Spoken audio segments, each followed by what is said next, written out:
Do you guys curse at all? I do, but I can also not. I just like to warn people ahead of time. If you curse, I'll curse. You don't curse, I won't curse. Like a social chameleon. I curse every 10 words. Yeah, that's perfect. That's definitely going to the beginning of the show. All right, we're doing it. I'm ready this time. Ready to go.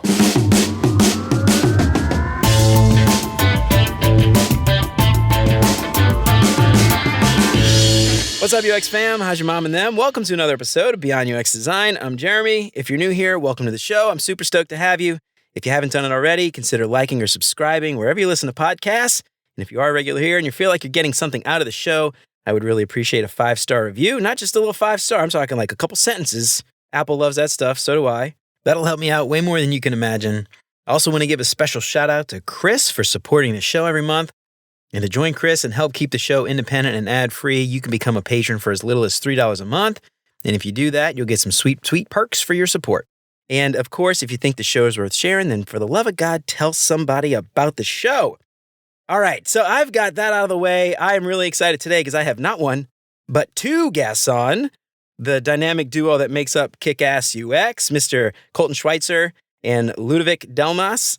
Ludovic, I didn't even ask you how to pronounce your name. Did I? You did it so well. Oh my gosh. Is it Ludovic though? No. You did it so Ludovic, well the first okay. time. You know, I've heard everything, and I've heard so much that at Starbucks I just gave up. I'm Kevin. So much easier. So where are you from originally? I'm from France. You're from France. Okay, so it's not. I wasn't sure if it was like. I actually know a guy from Romania, and it was his last name was Adsich with a C, but it was a ch sound. Anyway, all kinds of spellings. Right. Yeah, you did really well. I'm impressed. Thank you. All right, so Kickass UX is a mission-driven education company co-founded by Colton Schweitzer and Ludovic Delmas. Their goal is to reinvent UX education and provide a more personalized, honest, and accessible learning experience for aspiring UX designers. They believe that traditional UX education is expensive, impersonal, inconsistent, and doesn't provide practical skills for students to succeed in the industry, which I have seen firsthand. Colton and Ludovic are educating UX designers for a post-bootcamp world with 6 core tenets: personalized, fun and intense, wildly confident, stretching the limits, accessible, and the one I like the best, no BS. Yes. So Colton and Ludovic, welcome to the show. Thank you. That was a long bio. That bio, by the way, written by ChatGPT. I took your about page, just copied and pasted, said, write me a bio. Boom, Oh my done. gosh. I love it for that. That is like, Saved me like at least an hour. yeah, Probably it's more. amazing. You did That's a the good best job. part about it. It's the summarization. Feel free to, you can use it. You can use that. You guys go online. All right, cool. So tell me a little bit about you guys. I want to know, Colton, Ludovic, you guys, I think from what I understand, a little bit different paths into the UX design career. Yeah, we have different paths. I mean, kind of similar, but also different. And so the way I got into UX was, my degree was in business, so completely not related. But in business school, the thing that I liked the most was actually doing the creative part, creating the slides, creating the visual hierarchy. I was having more fun with this than the actual business school. I'm like, what am I going to do crunching numbers all day long, in an office? It's just like, I was so dreaded. And so I was like, well, I need to figure out a way to be more creative in my daily work. Otherwise, I know for a fact that it's not going to cut it. And so I created 2 case studies of my own, entirely by myself, read some blog articles. And, that was a few years ago. And so there was not as many resources out there. So it was even harder. But I pretty much did it on my own. I created 2 case studies in a specific industry that I knew a lot of, which is the travel industry. I've traveled a lot, and so I was like, well, I know the pain points of a frequent traveler, and let's do that, right? And so slowly over time, I built up case studies, built up a portfolio, and then got a job. And I think that the reason why I was able to do this and get a job, even though I don't have a degree or anything related, was to the fact that my case studies were unique. I knew exactly what I was talking about. I had a very specific positioning. And I specialize in mobile. And so that's one of the things also that we teach a lot of our students is like, we tell them how to niche down. And so that's what I did in the past, but it wasn't easy. I learned a lot along the way. And so for sure, all these learnings are definitely in our programs and course. And so we can help students have a much easier and smoother transitions than I did in the past. But yeah, it was fun and rewarding, but extremely challenging. As you're blazing the trail, you're knocking down all the trees and the vines, so somebody else doesn't have to trip over them. I love that. Yep. Yeah. Yeah. Colton, what about you, man? How'd you get into UX? By accident. That's usually the case. Yeah, exactly. I didn't know it was a thing. Like, I think a lot of us didn't realize it was a thing. And so, like, I went to the University of Washington, and I went there to be an aerospace engineer. And Oh, wow. yeah, I was like, Very literally different. going to That's different from business for sure. Yeah, very, very different.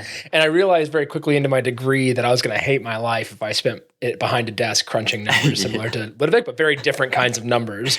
Yeah. And so I pivoted, but I only had really the funds to do a 4-year degree. And at UW, like, if you don't start the right degree, like from the very beginning, then like you're out to lunch, and like I'd have to go for a 5th year. So I ended up a communications and political science major, and I didn't want to be a lawyer, and I didn't want to go into politics. So I'm sure you can imagine I didn't really have a lot of job prospects coming out of Sure, school. man. And so I ended up in a dead end job, and that was great because it allowed me to, like, I had a lot of extra free time. And so I decided to make a board game. I figured I could make a board game that was, because at that time, like, Oh, Cards wow. Against Humanity, and Exploding Kittens were like blowing up, pun intended. And so I was like, I can do this. And so I decided to make a party game. And initially it was called Shit Happens, but eventually it was called Son of a Blank. And I built it following the UX process without realizing it. And then by the end, I was like, I just loved it so much. And like, Wow. you know, I started with like a low fidelity prototype, and actually it started with competitive analysis, user interviews. But again, I didn't know that those were a thing. I just kind of did it naturally. And then I built low fidelity prototypes and tested it like with just all the ways I could, and I had just so much fun. And then I found out afterwards it's called UX. And so from that point forward, I like basically consumed as much information as I possibly could. But at that time, I had a belief that I had to have a certificate or a diploma to land a job. And so I actually, about a year and a half after I built the board game, ended up going to General Assembly, which helped fill in the gaps that I didn't learn on my own, which was great. There was definitely some positives about my experience, but also a lot of negatives about my experience. And so I came out, and I wasn't getting any bites. My job hunt was really, really rough. And it was because my portfolio looked like everyone else's, and which is no surprise. It's very much cookie cutter program. And don't get me wrong, like my 2 teachers are amazing, and they're both amazing UX designers and product designers, like absolutely amazing. But like just the curriculum is set up to kind of spit you out as a cookie cutter. And so it wasn't until I added my case study of my board game that I started getting callbacks, and that's when I landed my job. Yeah. And so that is my journey into UX. And the one thing that like I wanted to call out there is, you know, this is something that we tell all of our students and all prospective people, and this is something we're very clear about.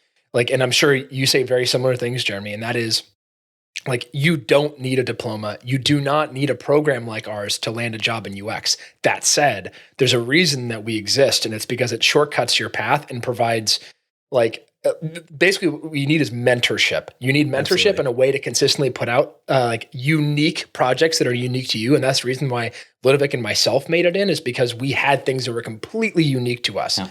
And so like, that's something I always want to call out though to people, is like, you don't necessarily need a program to do it. You can totally do it on your own. Just realize it's going to be very difficult. There's a long road ahead of you. And like, but it's completely doable. And so that way, like, people know that like, you don't need to pay a lot of money if you don't want to do that. You don't have to. But if you want to shortcut your way, and there are other ways to go, it's just whatever your learning style is, like, you need to follow that.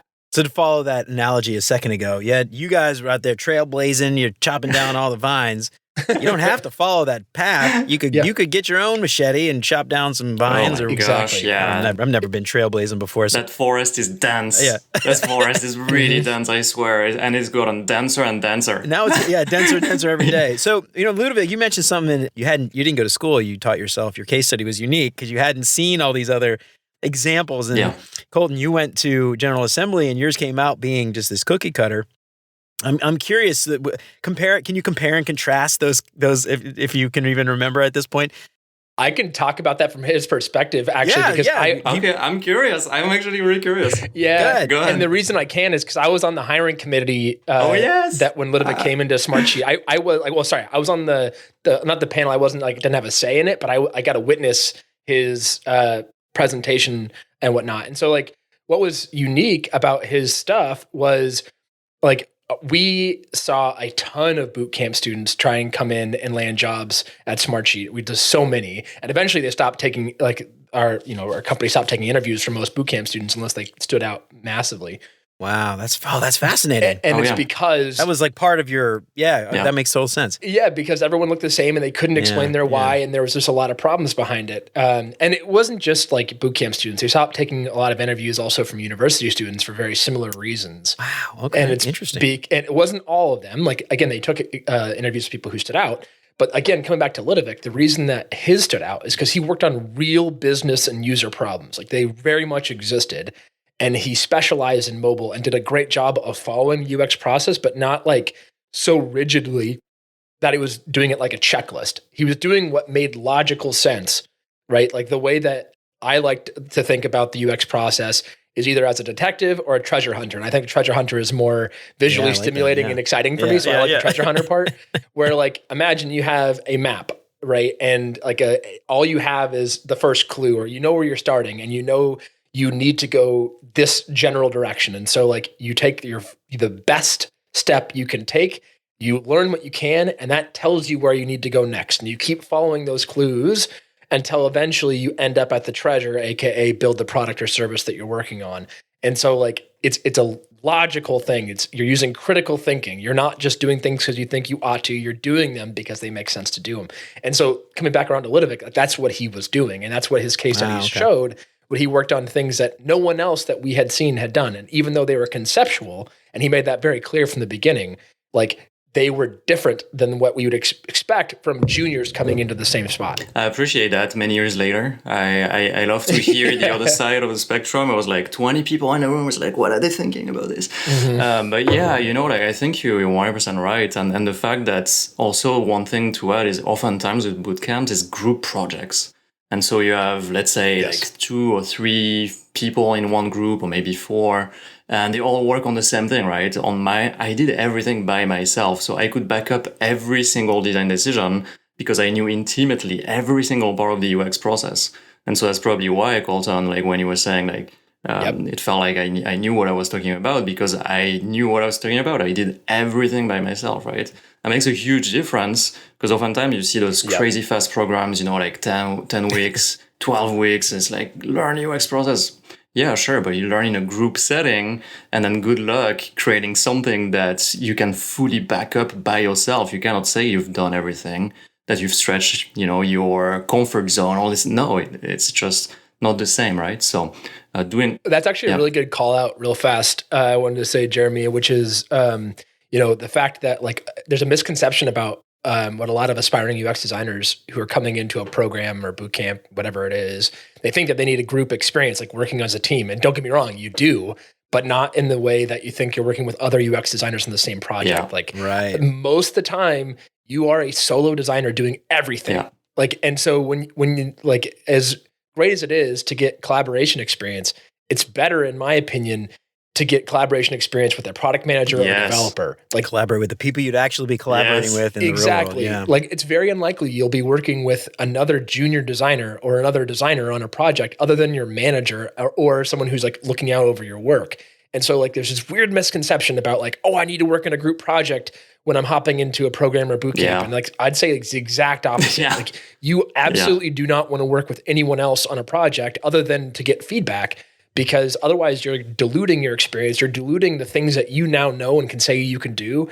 And like can't then, like to Ludovic's point, you can't speak to your design decisions. Yeah, and then you might feel like, like you're not super comfortable with user research. You're like, I'm much rather delegate to someone who actually likes it.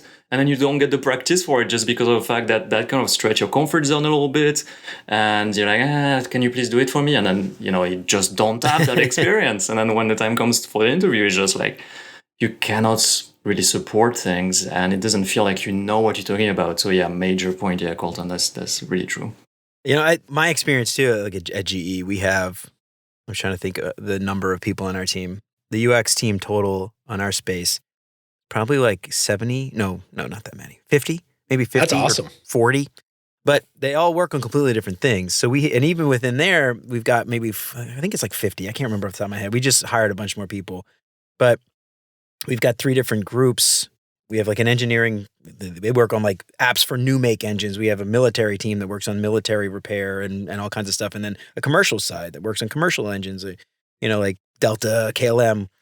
And so even within there, there's separate products. So all of our teams, we actually have one or two products where two designers work together, but there's more like a lead and then an interaction design. So product design and interaction design and they'll kind of trade off, product a little more strategic, interaction a little more tactical. And even then you're still, maybe there's a critique where the larger team will get together. And if you're lucky, you could, share ideas and brainstorm together.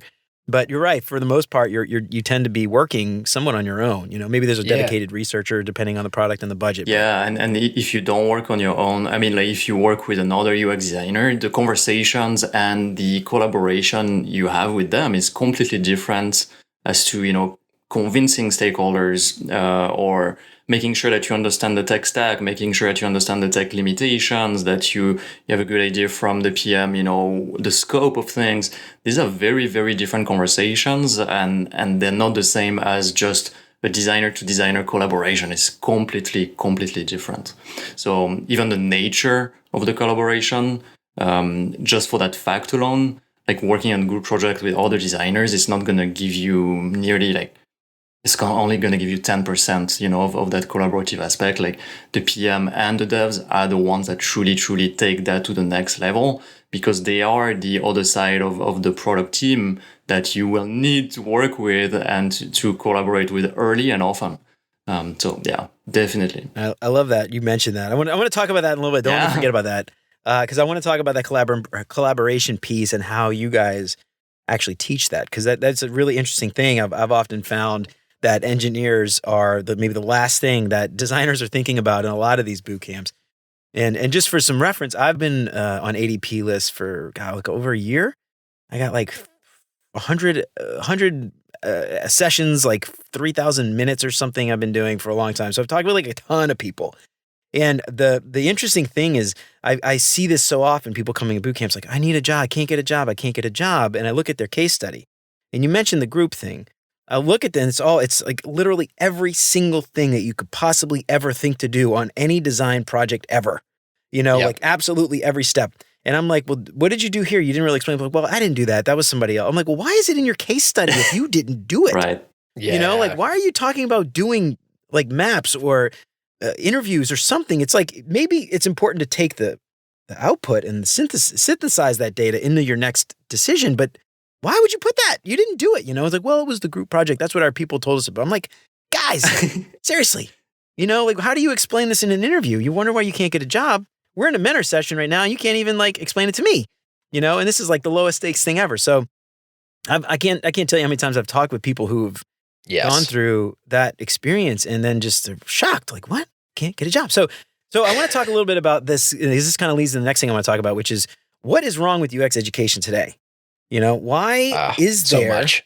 why is there a need for something like what you guys are doing? Is like this different thing? You like Colton, you mentioned this. Your team was not even considering boot camp people anymore because of how consistently lackluster, I guess, for like a better word. That was many years ago. That was many years ago, right? Yeah. Which is even worse now. This is like 2016, 2017. Oh, wow. Dang. Okay. Yeah. So this is a while ago that we that she the woman running it, like she just decided, like she was just amazing. She just decided, she's like, we're no longer taking interviews from these people unless they reach out directly to us and are outstanding. Like I'm tired of it. Like, so we took enough of them and it wasted our time. And that was like literally, because exactly what you're saying. They couldn't describe their process very well. They didn't have a reason for it. And like they were all there's just so many problems with it. So we just stopped taking interviews from bootcamp students and many university students. So what is it that, like, I'm curious from your perspective, because I assume you guys have talked with a lot of different people over the course of doing Kickass UX. What is it? It's like maybe there isn't one thing. Maybe it's a million things. I'm curious. Yeah. How did I'm sure we could spend a whole freaking episode talking about how we got here, but somebody recently mentioned it was like the gold rush in the 1840s. And the only people making money are the people selling the shovels and the pickaxes, you know, and nobody else is really making money. But I'm curious from your perspective, is there something like in UX education today that you feel is just missing or not there, or maybe too much? I don't know. I'm curious. So many things. We touched upon already a few, right? We said like, for example, the way the UX process is taught is very linear. It's checking boxes. And then when you talk to all these people on the ADP list, you see that they just put, a UX methodology one after another without any real validation or without any real reason actually for it, right? It's just like, oh, it looks good to put an empathy map here, or it looks good to put this there. Yes, but why do you actually need that? And that's one of the key things that, we try to really work really hard on our programs, which is how do you teach not only the UX process? I think that's fine actually to teach in a linear way for the first case study so that they can solidify their understanding of what the UX process entails. They kind of start to get comfortable with it, but then they need to be forming opinions as to what decisions do they need to make and what methodology would be the best in order to solve a specific problem and not just like go through in a linear way, right? So that's one of the major issues that we see all the time is many boot camps, many universities teach things in a very rigid way. And then as soon as students are taking a bit of course, they're like, oh my gosh, like what do? I don't really understand like which methodology I should use. Why I should even use it, what would be the best thing to do based on the very specific problem I'm experiencing right now. And so what we're really doing is taking the step back and saying, wait, why are you going to create a persona now? Like, how is that going to be useful for you right now? Wouldn't you instead be looking into, I don't know, whatever other methodology it is so that it can help you move forward? So that's a major, major problem. And actually adding on to that, one of those like kind of byproducts of that problem is students of many university programs and many boot camps were taught that exactly what Ludovic's talking about, this very linear, rigid process, this checklist of things you have to follow. And they then have this attitude that like, we were literally schooled on it when I was at General Assembly. This is in 2015. That there was an attitude from bootcamp students that everyone else is doing it wrong. And that attitude is still very much there from people who are like, oh, you're doing UX the wrong way. It's not right if you don't do it these ways. And like, there's this weird elitist attitude that comes out from some of these programs and bootcamps that are like, where's this coming from?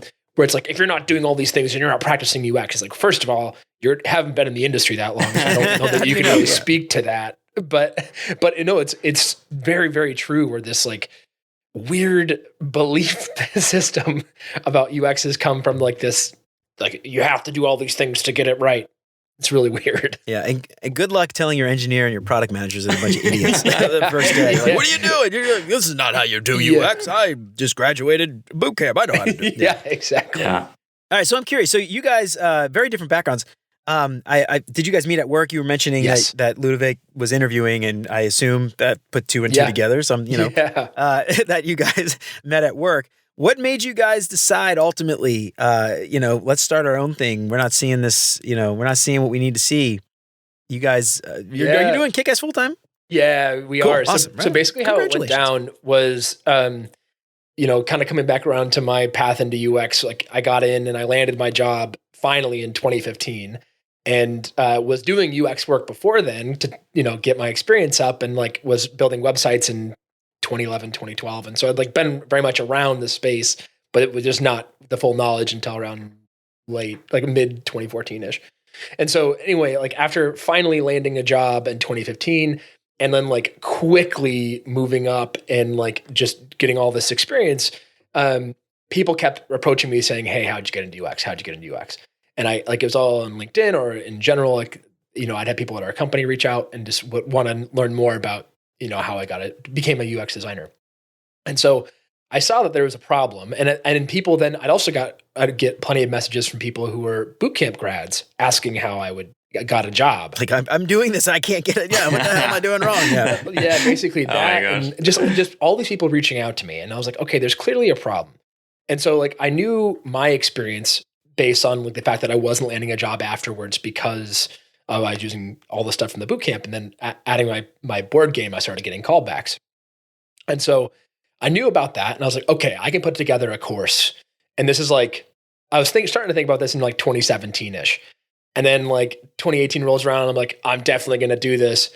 And then 2019, like early 2019, came around in February, and I was in a meeting and with Ludovic, and I mentioned this problem, all the problems that we're talking about came up, and I'm like, I'm starting to build a course on this now.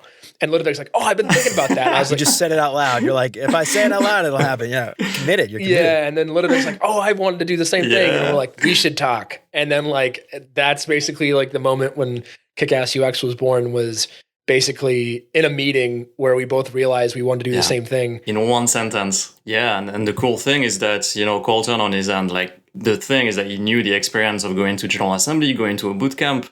And he was like, oh my gosh, why is it so hard for bootcamp students to, you know, to get that UX job?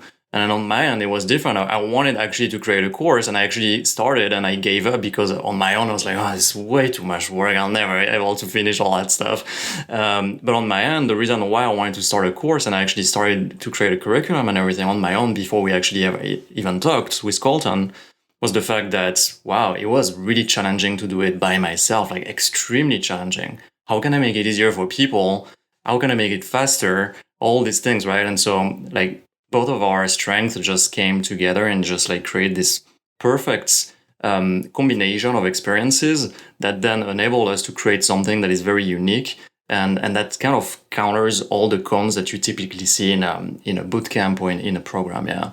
So such a cool partnership. Oh my gosh. You guys are lucky to found each other. oh, the best. Yeah. You guys are like business soulmates. I love That's it. right. I would absolutely agree with that. Yeah. You guys have mentioned this a couple times. Unique. You got a unique thing. And by the way, before we start talking about this, Colton and Ludovic have not paid me to come on today.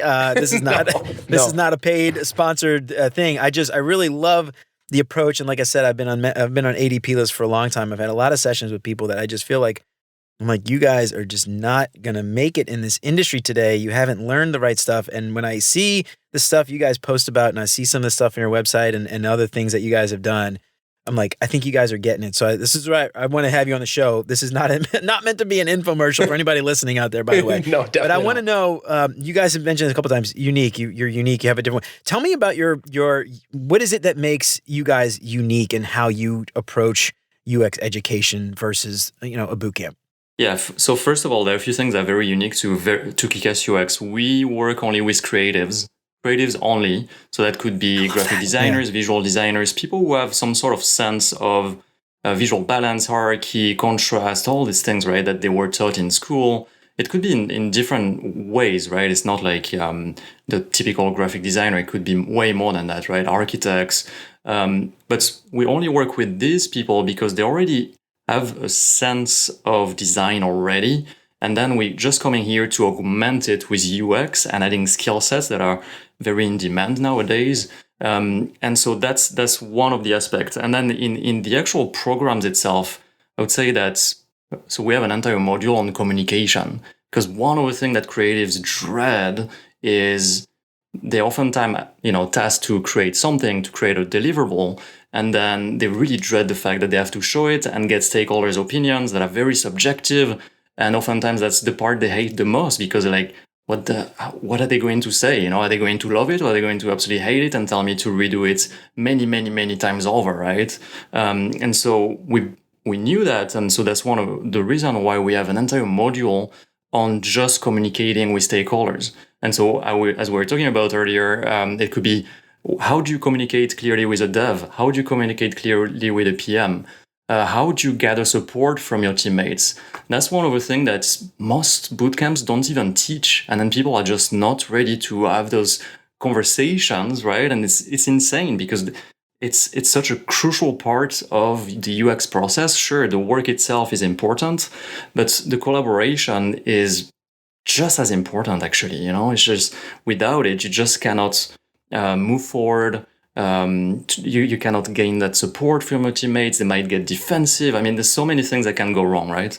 So that's one of the things. Another thing that we take a lot of pride in is making sure that every single student has a very unique positioning. And what we mean by this is that, like, you guys cultivate yes, that. And yes, from the beginning, not at it. the end when it's time to put your portfolio together and it's already way too late because you've spent like 6 months working on your case studies, right? But at the beginning, it's like, what kind of UX designer am I going to be at the end of this?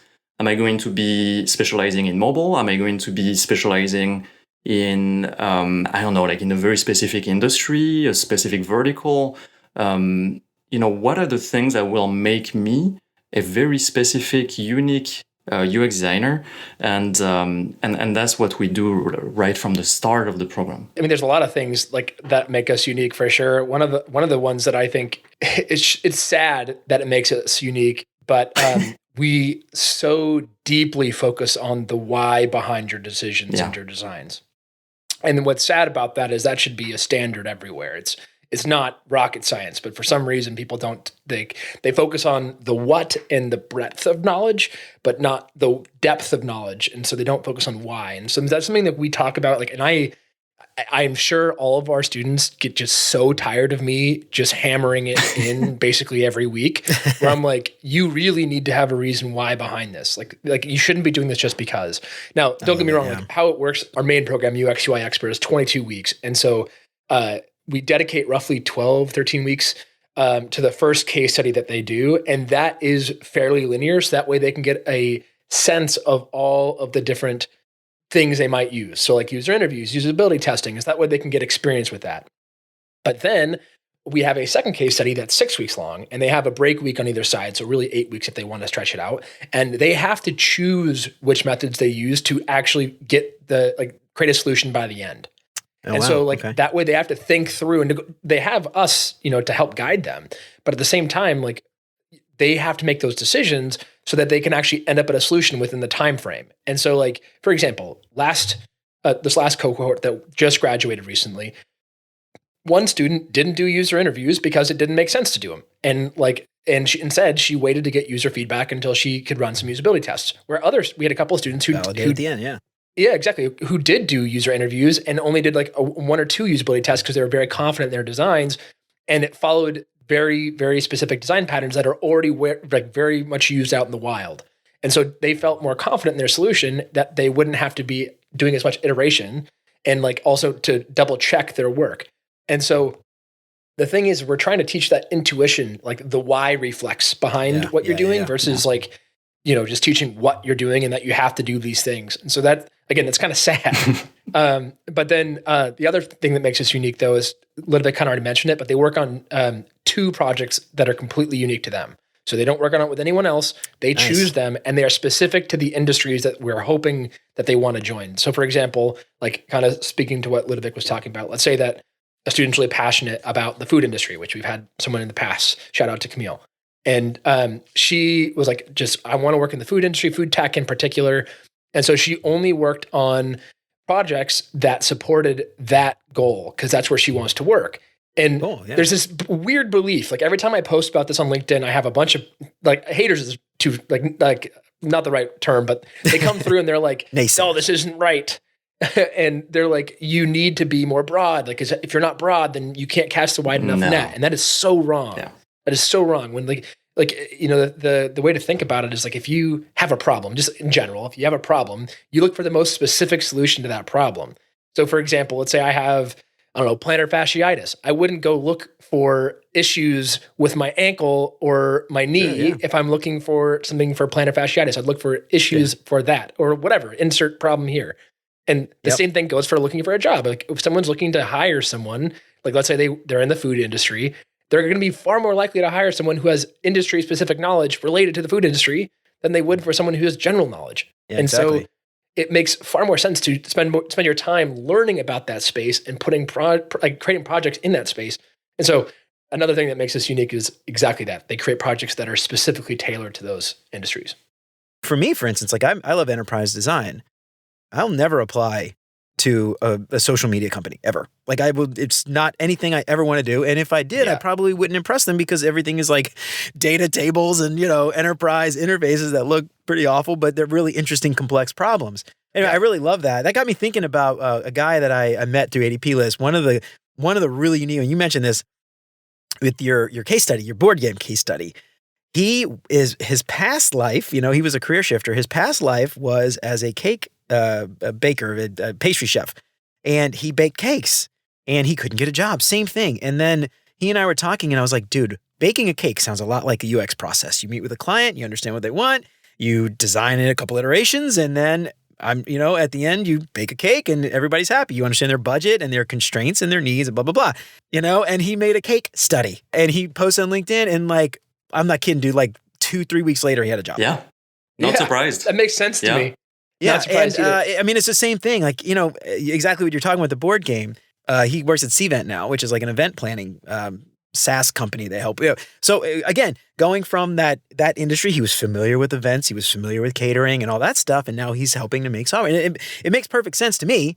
Yep. Just to be clear, right? When we say that they're going for a niche, that's a positioning, right? But then in terms of learning, all of our students are generalists, right? So in terms of the UX process, understanding the full spectrum of all the methodologies, then they are generalists. But in the way they position themselves, in the way that they are seen by the audience, which is hiring managers, they are very specific and they have very specific industry knowledge or very specific platform knowledge like mobile, right, or versus desktop, things that make them very strong to that specific audience, but not to another one. So when the time comes to actually attract those very specific types of hiring managers, then obviously they'll be on top of the pile because everyone else is a generalist in terms of positioning, right?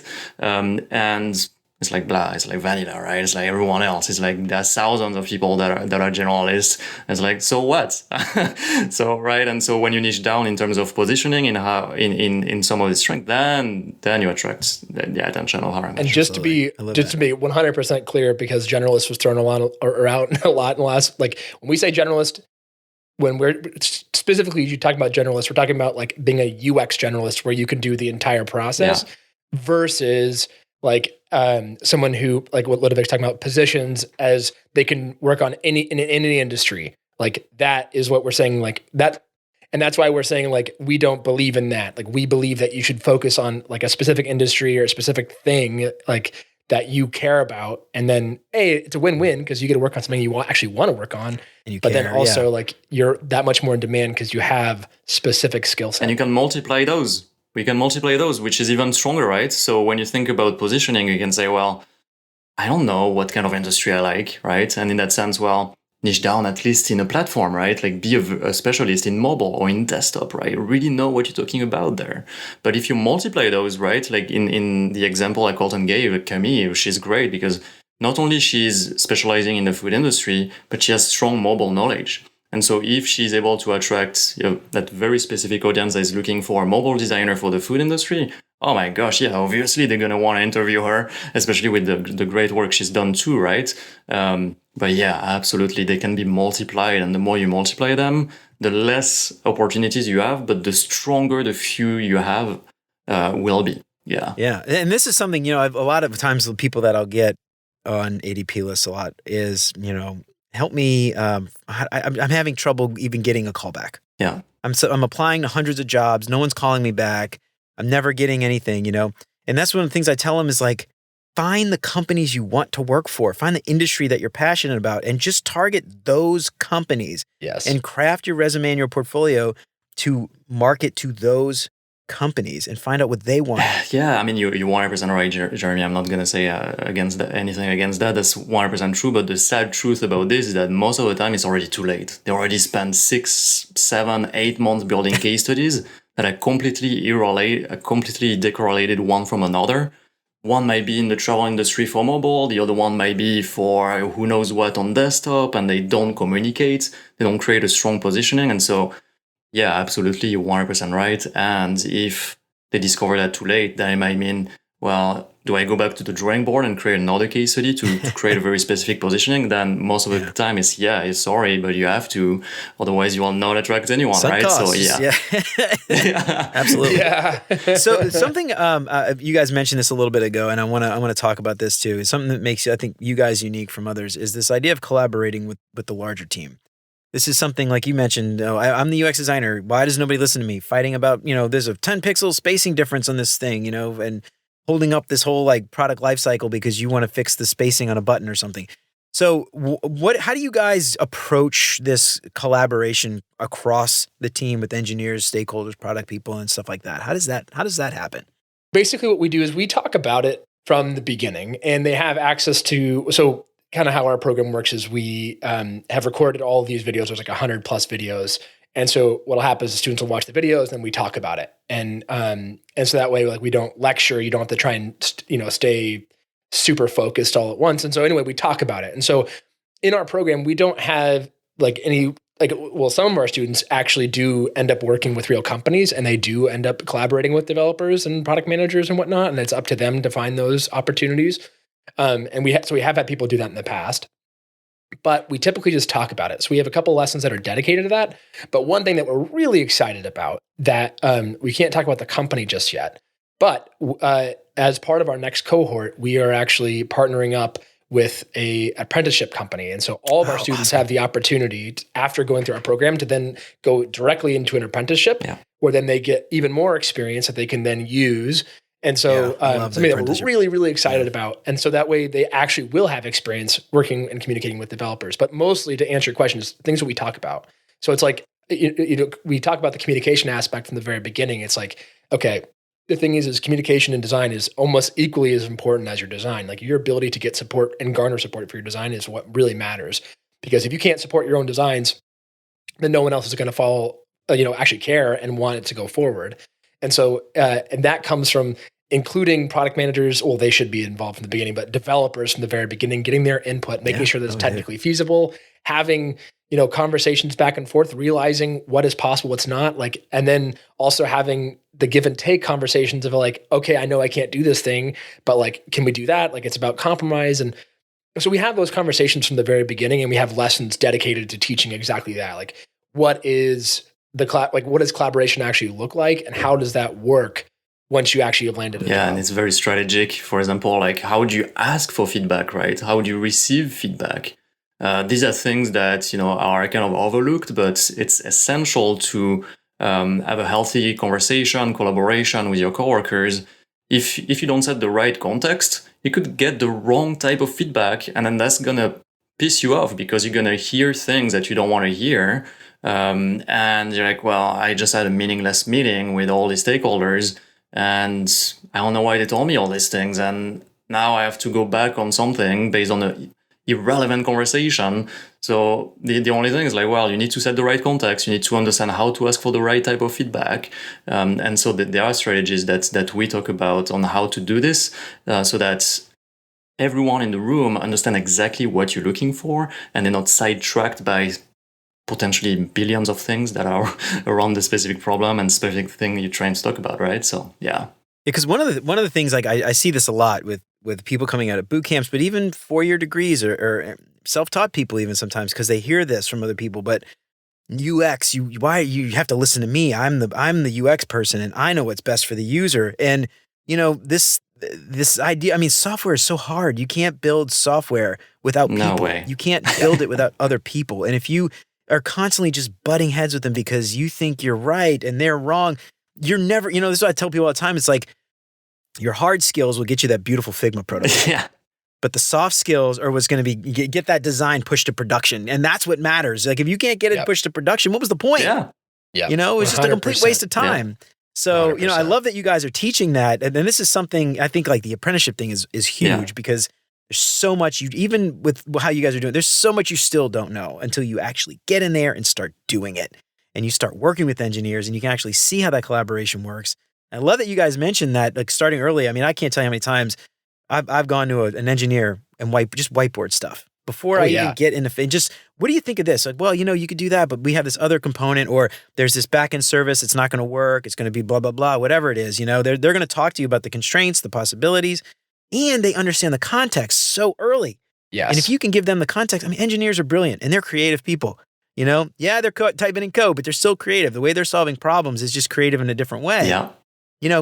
Bring them in early and let them share in that. And they love it, man. I've never worked with an engineer who was like, shut up and just leave me alone. Let me code. Like, no, there's like those stereotypes like that. But I've very rarely, if ever, run into those types. They love the collaboration. Especially if it's already, like you said, if it's too late, they'll be a little pissed off. Yeah, that's why you need to know when to step in. Yeah. Absolutely. And what we used to do in my old team, we would take engineers with us on research trips, man. Yes. Like, we went to the shops, we would take an engineer, product, UX all the time. Every time we took the three of us, the three amigos, we called it. Yeah. And they just soaked it all in, and they loved it, because a lot of times too, it's like we're just handing these designs over the fence.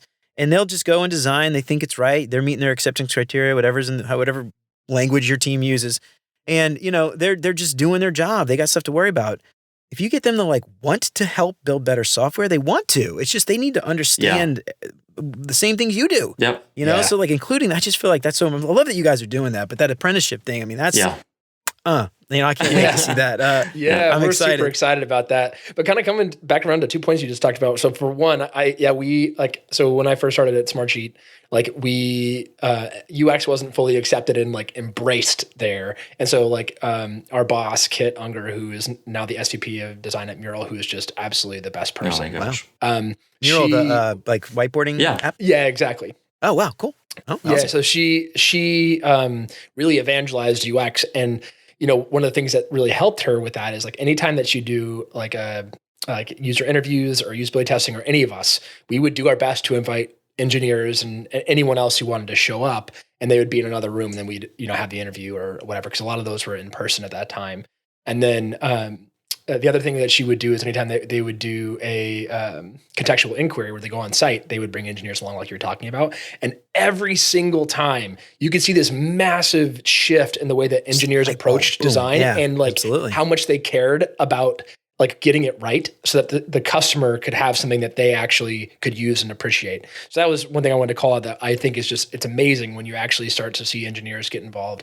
The next piece was coming back around even further where we were talking about communication and whatnot, and like how like so many designers, especially new aspiring UX designers and some people in the old guard, like have this weird belief that UX, like you have to have all the right thoughts and you have to be a design genius and it's on you to like champion, the right design and solution. And like, that's so wrong. So wrong. Like UX is a team sport. Yeah. Like at the end of the day, it's everyone's business. And the way I see design is like, yes, you're the facilitator. You're the one who's helping all these people work together. And the product manager is your co-captain, and you are all working together to get this. I love that. Yeah. Yeah. Like you're working to get across the line. And like, you're the one who's like creating the vision based on things that the team's contributing, what and your usability knowledge, like you're making sure that this vision comes to life and is usable, relevant, and meaningful. Like that is your job. And like, it's not to be the genius who has all the greatest ideas, and you're not Steve Jobs. Like that's not what it is. And you're not trying to be that. No. Like at the end of the day, if you're like a design island, you're not going to go very far, and it's going to be a really rough time. Yeah. Absolutely, dude. Well, you mentioned this, and I want to call it out. It makes your job easier. Yes. Like when we, one of the reasons why we started bringing the engineers to the shops, I had this light bulb moment. I was in the break room. This was pre-COVID, when we actually were in office. And I overheard two of the engineers arguing about a thing in one of the features. And I realized like, neither one of you know what that thing is even supposed to do. You have no clue. Yeah. And I started asking them like, how much you guys feel like you know? They're like, I don't know. So we started doing this survey. Every quarter, my UX team, we had 70 engineers. I had a team of 5 designers, and that 2 were in Budapest. No, 3 were in Budapest. 1 was in California, 2 were in New Orleans. So I had a bunch of, all spread out all over the place. And we had 4 pods in New Orleans, 4 pods in Hungary, in Budapest. And we started sending out the survey. And one of the first questions was, how well do you think you know the users? And 84% of the engineers said they had no idea what the users did. And I was like, fuck. I was like, shit, we have a problem, dude. So we started doing like education. We did this thing where we would like every month we would meet for an hour, and they could ask questions, and I'd go through processes, like just whiteboard processes. I wasn't even talking about the software, just this is what the business does. And that's when we started taking engineers. And after a year of it, we got down to like 22% said they didn't understand. So almost like flipped. Wow. So, it was just like, but I wasn't getting these crazy questions. Like I would get questions, I'd fight. I'd be like, guys, it has to be this way because that's the thing, whatever. And they'd be like, well, that's stupid. We shouldn't do that. And then towards the end, they'd be like, okay, yeah, cool. That makes sense, And it just made my job easier, And I didn't have to have these conversations over and over and over again. And so just the collaboration, man, just makes everybody's job easier. Oh my gosh. It's like you can't build software without great relationships. No. It's just like, it's impossible. Everyone is a co-designer. I love that you guys are teaching that. That's You should put that on your next LinkedIn post, Jeremy. You can't. I've got a whole case study. I actually did a case study just about that. That's awesome. But you should, though. The quote at the top of your LinkedIn post should be, "You can't build great software without great relationships," or something like that. Dude, that's on my bio. I got that right up at the top. I got that on my website. Oh, it's I love that. TM, baby, trademark. I love it. You guys can use it too. I'll let you license it for a fee. Thank you. Yeah, so cool. So we talked a lot about. I love this stuff, man. You guys, you're building the hard skills, you're building the soft skills. It's just like the whole package. I love it, and I feel like just how you guys are doing it, the way you're doing it, I feel like it's the right approach. What's interesting, you mentioned this, is the economics of it all. Yes. The way too high a demand, very small supply. And before I got into UX, I was an economics major actually at LSU, and which was interesting. And I spent all this time, almost graduated, could not pass calculus. I could not pass calculus. All those supply and demand curves. I didn't know this at the time when I decided to do it, but you have to know calculus to plot the supply and demand curve, which was a huge mistake for me. But anyway, I learned a lot about supply and demand, which is really interesting.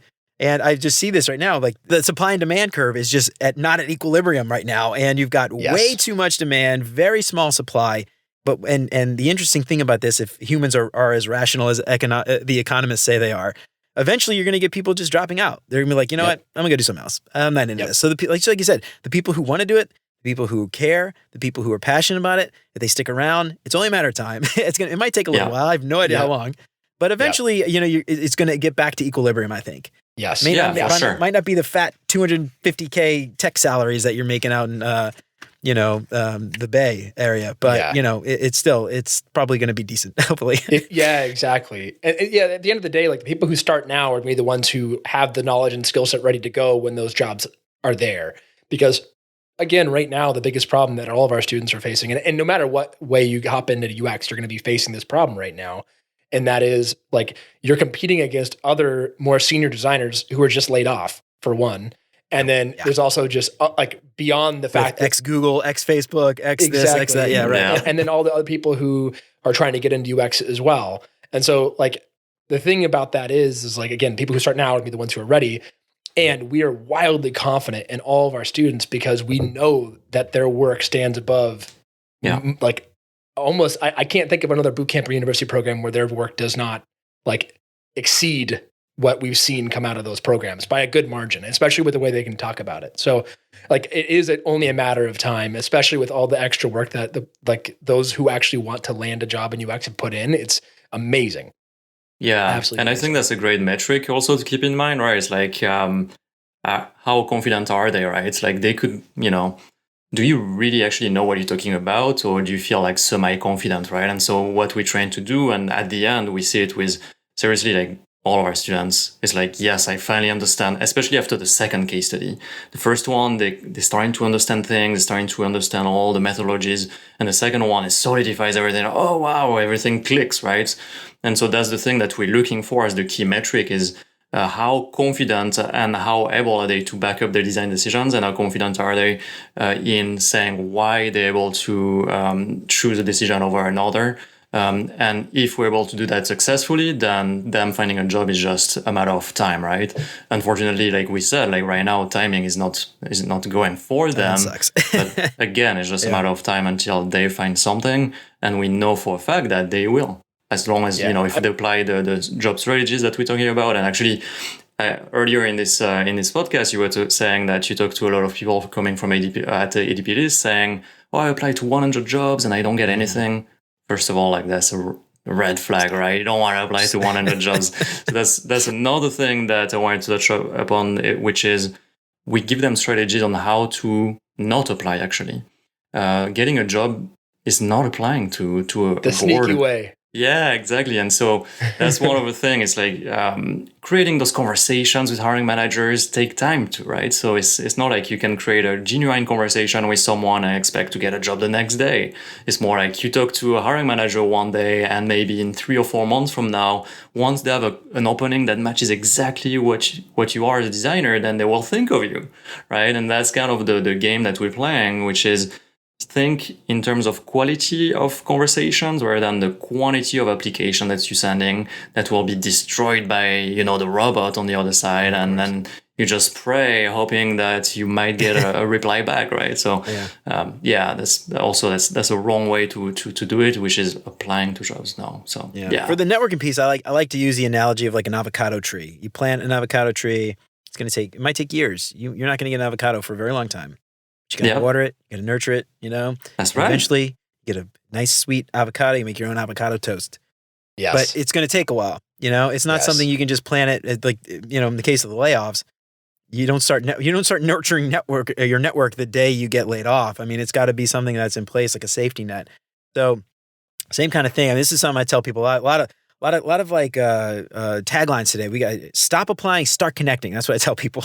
You know, stop love applying to that. jobs, start connecting with humans, and you'll Yes. probably have a much easier time getting a job, and you won't have to fill out a million resumes. It'd be or a million Yeah. applications. It'll be Even a lot better. easier for you. Yeah, 100%. Work smarter, not harder. Yeah, Cool, guys. All right. 100%. So anything else you guys want to talk about that we haven't had a chance to mention today? We talked about a lot. Well, the one thing I would say is, coming back around to why we work specifically with creatives, but just in general about UX as a process and just UX as like the skill set is just so wildly useful no matter what you use it in. Like it can be applied to anything. And this is why a lot of our students don't actually plan on landing jobs in UX, but they want to apply it elsewhere where they realize, they love like a lot of, another thing that we've seen is a lot of our students love design and graphic design in particular, but they're running into issues of subjectivity or they can't get it across the finish line because of stakeholder opinions or whatever it is, right? There's a lot of different things I don't that like happen. blue. Can you make it? Yeah, exactly. Make it bigger. And, Make it and look so bigger, like yeah. the thing is that you're able to use their UX skill set and apply it to that. And so even if you do this, like you go through UX bootcamp or you go through a program like ours or university program, whatever, or do it on your own, just know that the skill set that you're going to learn is just going to be wildly valuable no matter how you use it. It's a way of thinking. It's a way of approaching the world. And so like that is one thing that I want all people to realize is that like, even if you just teach yourself, like there's plenty of ways to do that. And whatever you learn is going to be, you'll be able to use it no matter what you do with like in your life, whatever career you have, like you can apply UX principles to whatever you're doing and make it infinitely better. Yeah, that's a really good point. Actually, like we get a lot of students saying, "Oh, I got a raise," still at their current job, not as a UX designer, but I got a major raise because I'm able to communicate with devs so much better now. And I cannot believe, like how it changed our relationship. Like, yeah. And so, like their managers see that and they're like, wow, they're a totally different graphic designer now. And so they evolve in a major way from a collaboration standpoint, from understanding all these very complex soft skills. And that's a major win, right? So yeah, definitely. Yeah, one of the things I love that you guys are doing with creatives too is, this is something I've talked with a lot of people, but the UX piece and the UI piece to me are very different skill sets, right? Yes. One person can do both, yes, but doing UX and being a good visual designer are not the same, No. right? No. And they're very different skills. And yeah, you should probably learn both and get good at both, but taking those people who have already got the visual, maybe they're not UI designers, but they've got a graphic design sense, they understand topography and color theory and all those things. You don't have to teach them that piece, and it makes it a lot easier because how do you do both in 6 months? I mean, it's so hard. I mean, there's 4-year programs for BFAs and things like that where people are learning design and studio workshops and all these things, hands-on. That's really hard to do in a boot camp, especially. So, 100%. A lot of times I see people come out of boot camps and they're just ugly as hell. Yeah. Oh my God, guys, like this is just so visually unappealing. So the fact that you guys don't have to teach that because you only accept creatives, I think that's a really smart move, actually. Yes. Because, they've already got that design sense and, then you're able to just teach them UX stuff. We actually augmented, Jeremy, which is that, they have a visual sense, they understand hierarchy, contrast, all these good things. But UI design may be so remote to poster design or to illustration design, right? Stuff like that. So what are the rules? How would you swap the roles from that mindset, more graphic design mindset, to a UI mindset where things are much more packed in? There is so much more information density. Therefore, how does it affect your type, your spacing strategy, your color strategy, all these things, right? So we actually dive in extreme depth in UI design, but it's so much faster for people to get it just because they already have that background, right? So, but no, we actually touch upon that, but that's good. That's awesome. Yeah, because it is very different. I mean, graphic design and UI design are definitely different, but you don't have to teach them the color theory. You don't have to teach them all the, they already have taste, which is very hard to teach. Yeah. Cool. Well, I love that, guys. This is awesome. So how do we get in touch with you guys? Where do we go? KickAssUX.com. KickAssUX.com. And we have a bunch of awesome things there. We have a free UX newsletter we put out every Saturday. We have a free UX course, which is roughly 4 hours of content. Yeah, that's awesome. A Figma workbook. So a good place to start if you're you're new to the UX and you want to learn and not get confused by all of the just vast amounts of conflicting information out there. I think that's the best place to go. It's definitely kickassux.com. Right on. And also, too, if you're on LinkedIn, both of you are pretty prolific LinkedIners. Is that a word? LinkedIners? LinkedIn content people. You post stuff on LinkedIn quite a bit is what I'm trying to say. So follow Colton. I know you're posting pretty regularly. Ludovic, you were at one point. I think you probably will again. I'll be back. Pretty awesome stuff. I know. I'm like, I did a little bell for you guys. So anytime you post, if you're probably wondering, like, why the hell is Jeremy like constantly? I love that. Constantly, he's like, shut up, dude. Anyway, I get notified anytime. I love the stuff you guys are posting. It just resonates with me for sure. So I'm happy to have you guys on and talk about Kickass UX. I think you're doing really good stuff. Thank you so much. Thank you. One last thing I wanted to touch on real fast, which is, we talked a lot about our program and what makes us different and like why we've done it this way. And like the thing is like you can absolutely reverse engineer everything we just talked about and use it if you like are going the DIY route. You're doing it yourself no matter what. Like you can reverse engineer everything we talked about in this and like do it yourself. Like you don't necessarily need a program like ours to get in, but there's a reason we have it. It's because we've seen the problems. We know how to shortcut it. But still, like, I don't want to have anyone feel discouraged, like that they can't, if they can't afford our program or they can't afford another program. Like there's plenty of ways to get into UX. You don't have to have a certificate. It's just programs like ours are meant to help you get there quicker and have a deeper understanding faster. But again, like you can absolutely do it on your own. Like it's totally like the thing that's awesome about UX.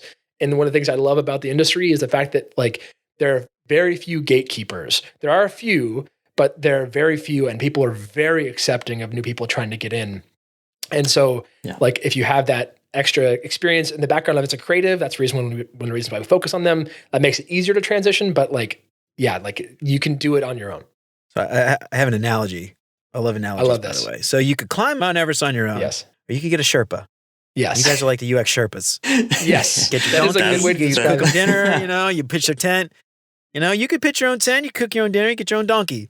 Or you could get, Ludovic and Colton could help you out and make it a little bit easier. That's exactly right. Just one more thing. If you do it by yourself, you better get a mentor somehow. Someone in the industry, someone someone whatever, but get a lot of feedback because you will do things wrong. You will not know it's wrong, but you will do things wrong all the time. I had a bad case of Dunning-Kruger effect like 10, 15 years ago. I thought I knew everything, and I got a job somewhere else. I'm like, I didn't know shit. What the hell, man? I don't know how I got paid before. But anyway, that's absolutely 100% true. I love that. Find somebody, find a coach, mentor, whatever, whether it's informal, formal, and just Oh my gosh, find somebody, LinkedIn, whatever. Just find a group, find a crew. And make sure you don't, stumble down the Mount Everest as you're Sherpa up or whatever. All right, guys. So you guys have a minute. I know we were talking for a while. This is the longest episode yet, but we talked about a lot of good stuff. I got a few questions just to help our listeners get to know you guys a little bit better. You could tag team and answer both. You could hand it off. I got 5 questions. However you guys want to answer it, I don't care. Yeah, let's do it. Let's go. All right. What's your favorite non-design book? The Name of the Wind by Patrick Rothfuss, fantasy book, absolutely amazing. Highly recommend. And that was quick. You just The Writer Revelations, which is a series, but by Michael J. Sullivan.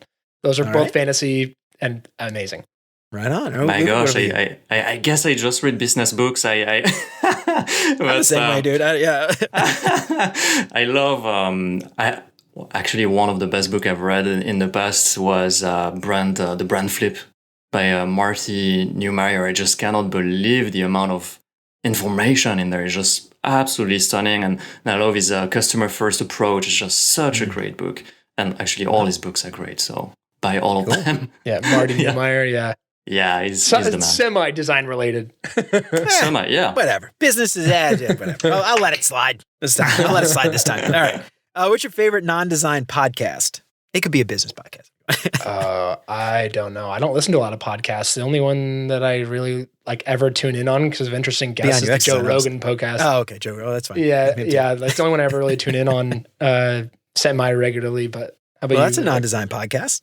Yeah, true. But I don't really listen. I listen to a lot of audiobooks. That's my main source of just like entertainment, I guess, outside It's of close enough, right? Yeah. So, Yeah, sure. for me, I'm I'll let it mostly slide. listening to books.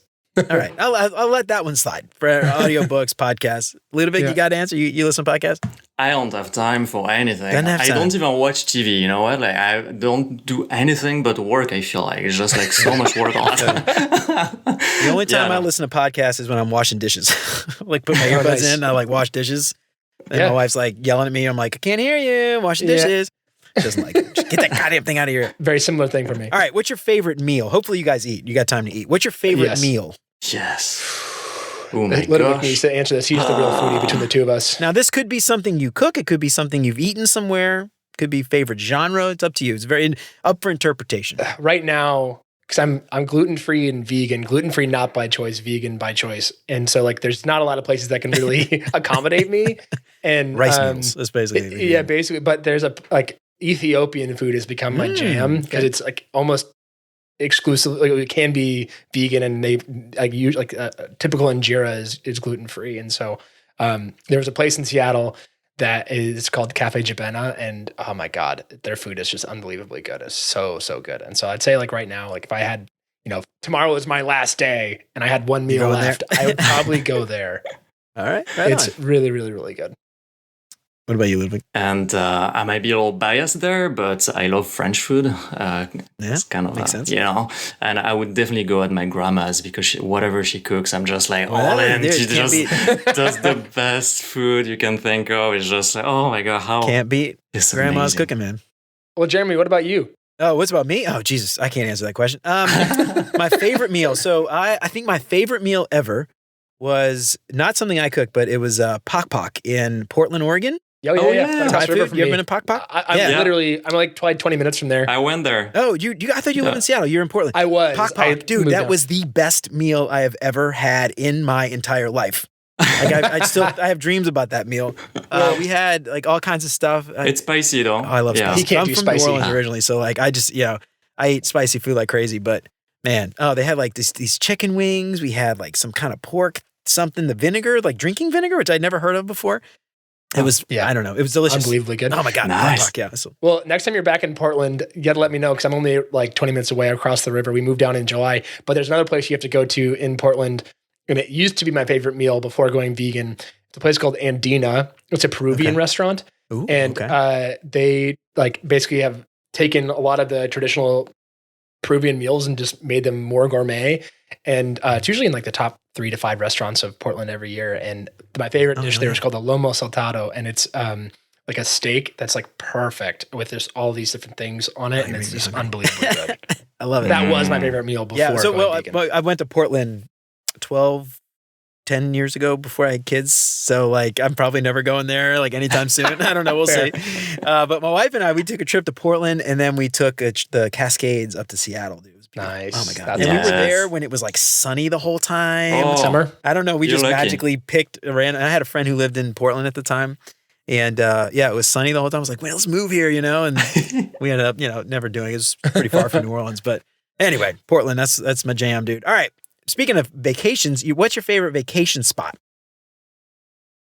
Mine's Hawaii. It's probably very stereotypical of anyone on the West Coast, but I've grown up going to Hawaii, and the Big Island of Hawaii is my favorite for sure. Like that, or my family's cabin, which Ludwig's been to with us. Like those are my 2 favorite vacation spots for sure. A cabin. I want a family cabin. What about you, Ludwig? You're like jet setting all over Europe. Probably you got like a million places you could have gone.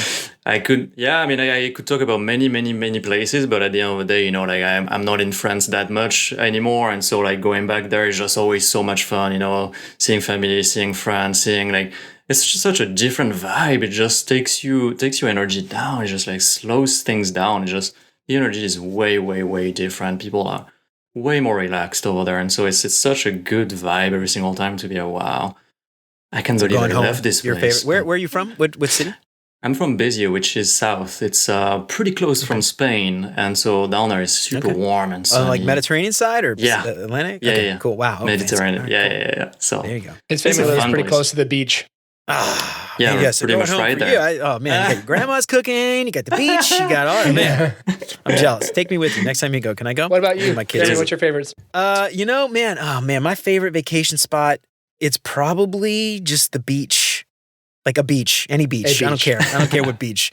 Preferably not one with like a giant high-rise condo, but like something warm, like tropical beach. Oh or yeah, like, yeah. Okay, Like Caribbean or like we went to Costa Rica for our honeymoon. That was like amazing.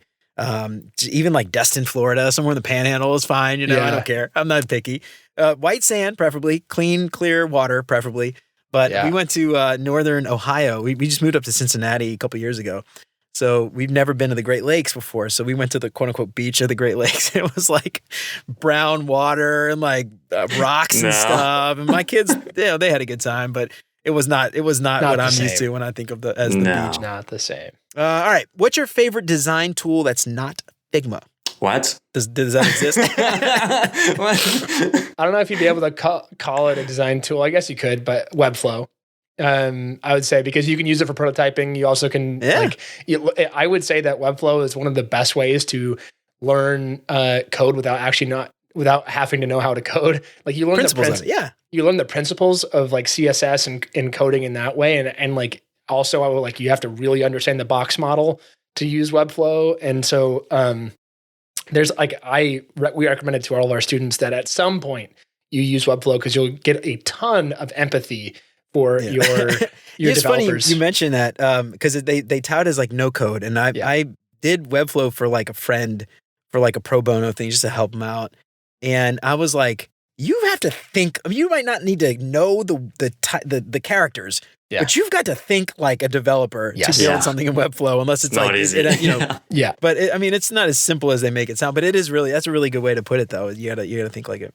What about you, Ludovic? You got a thought? You lost me. Like that's not a design software. That's not Figma. I mean, I'm like, what? Maybe like Figma by Adobe. Like I don't know. I don't know. I mean, seriously, Figma is just such a powerful tool that at this point, like Sketch is way far. Adobe XD is pretty much dead because they acquired Figma. What else? Framer is just not there. We were Sketch diehards. We used to be. Yeah. And we were teaching our program initially before we even taught our first program, we were going to teach it in Sketch. And before we had it, we switched over to Figma because that's when like the real big turn moved. Man. Gigantic leap. And it was such a good move that we switched it over to Figma. But like, oh my gosh, yes. But yeah, so Sketch was our go-to. But yeah, it's hard to say something other than at work we're stuck on Sketch because of all the security for GE. So it's like the big problem is like it's on Figma servers. Yes. So you don't actually have the actual file. Yeah. So they won't let us do it. Security won't let us do it. So we're stuck on Sketch. So like sharing files is like a nightmare. If you have two designers on the same product, I mean, like good luck, you know. You're stuck in the 90s, Jeremy. You're stuck in the 90s. Well, me being like an architect now, like I don't design anymore really. So like everything I do is on Miro mostly. Like I do whiteboard stuff. How do you guys watch movies? Like do you watch them on VHS or something? Yeah, we got Beta. We use Beta. Betamax, totally. Yeah, Betamax. we have a projector. My kids crank it while we watch. Yeah, makes sense. And then my other little kid, he does the sound effects while we watch a movie. That's how that sounds actually pretty fun. It does sound fun. All right, guys, well, that's everything from me for today. Do you guys, one last time, kickassux.com. Yeah, that's right. We got some exciting news coming up. We're going to release this. I don't know what day we're going to release this. Your news might have already released. But if not, we'll put it in the show notes. If you guys have released it, whatever exciting news you have, we'll put it in the show notes. Awesome. This was fun, and we can get you guys on LinkedIn. Yes. Kickassux.com. I'll put some links in the show notes for all that stuff. So I really appreciate you guys coming on. This was a lot of fun. So much. And I Thank you appreciate so much, it. Longest Jeremy. episode ever, but I think worth it. Definitely worth it. Definitely worth it. Thank you so much, Jeremy, for everything. Yeah, cool. You're just so awesome. Thank you. Well, all right, y'all. That's it for us for today. I hope we helped give you a little bit more insight into the UX education landscape. But what's been your experience? Did you do a boot camp, traditional degree? What was your experience like? Did you feel like you were prepared? Did you feel like you weren't ready? Let us know what you think on LinkedIn or shoot us an email. hello@beyonduxdesign.com. I'd love to hear from you. If you like what you heard today, don't forget to subscribe wherever you listen to podcasts. If you feel like you're getting something out of the show, I would love it if you left a 5-star review. That would help me out so much. And if you know somebody who might get anything out of the show, please don't hesitate to tell them about it. That would be fantastic.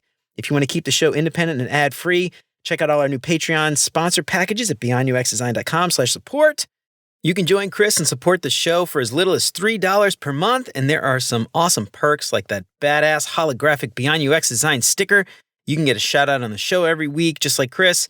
There's even a package to meet with me for 30 minutes every month. Don't forget to sign up for the newsletter and check out all the past episodes at beyonduxdesign.com. I hope you keep coming back for more great UX tips from Beyond UX Design. And until next time, remember, you're more than a designer because there's more to UX and design. I'll see you around. Take care, y'all.